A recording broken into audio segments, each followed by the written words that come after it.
Kita sering mendengar pasien COVID-19 kondisinya membaik, tapi tiba-tiba dalam waktu singkat kondisinya memburuk, bahkan esoknya meninggal.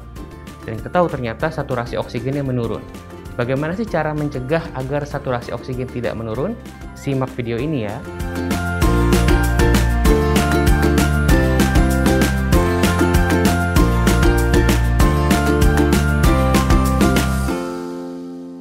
Saturasi oksigen menunjukkan kadar atau level oksigen di darah kita. Dan kita tahu bahwa oksigen sangat penting dalam fungsi-fungsi sel kita agar dapat bekerja dengan baik.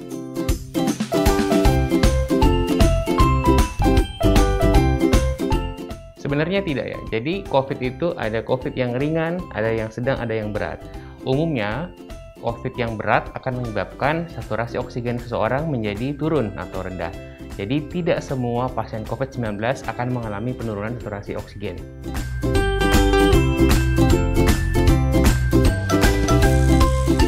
Betul, pada COVID-19 kita tahu terjadi radang atau inflamasi di paru-paru. Yang kita tahu bahwa paru-paru merupakan organ yang sangat penting terjadinya pertukaran oksigen. Sehingga pada orang yang sakit COVID dan paru-parunya mengalami radang yang luas, maka saturasi oksigennya akan menurun.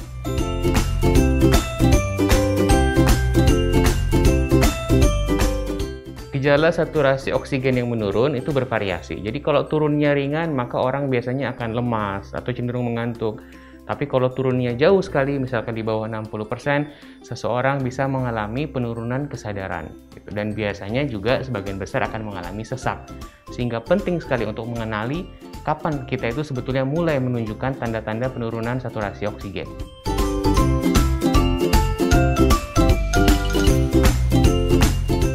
Saat seseorang terinfeksi virus penyebab COVID-19 tadi, maka akan terjadi reaksi inflamasi. Lalu kemudian tubuh akan berusaha merespon dengan cara menghasilkan antibodi, dengan cara mengaktifkan sel-sel radang untuk kemudian melawan infeksi tadi.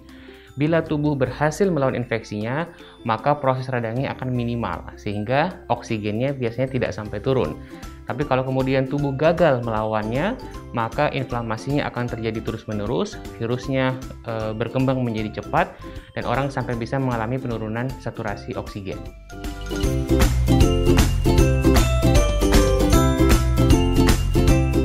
Ya, inilah istimewa penyakit COVID ya. Jadi penyakit COVID-19 ini menyerang berbagai organ tubuh, mulai dari otak, paru, jantung, hati, usus, bahkan sampai testis pun diserang oleh penyakit ini.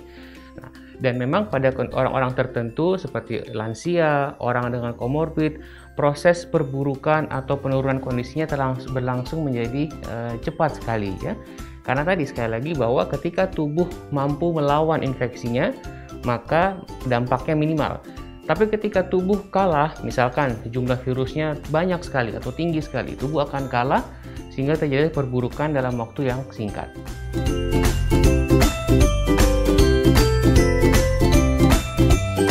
Kita tahu bahwa saturasi oksigen yang normal atau yang aman itu adalah 95-100%. Nah, ketika berada di level di bawah 95, orang mesti berhati-hati ya, dan dia mesti pakai bantuan atau suplementasi oksigen. Saat di bawah 90% itu sudah wajib ke rumah sakit. Diharapkan dengan bantuan oksigen maka saturasinya bisa naik dan orang tersebut terselamatkan.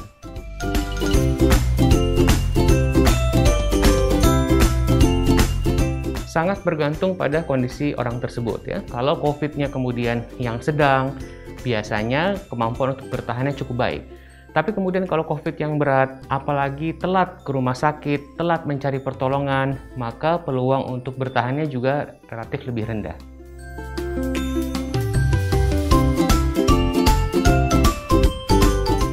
Bagi teman-teman yang mengalami COVID-19, sangat disarankan untuk memiliki alat pengukur saturasi oksigen atau disebut sebagai pulse oximeter. Itulah satu-satunya cara untuk mengetahui apakah kadar oksigen kita aman atau tidak. Dan tadi bila angkanya di atas 95 maka aman, tidak perlu khawatir. Tapi kalau di bawah 95 itu harus lebih waspada.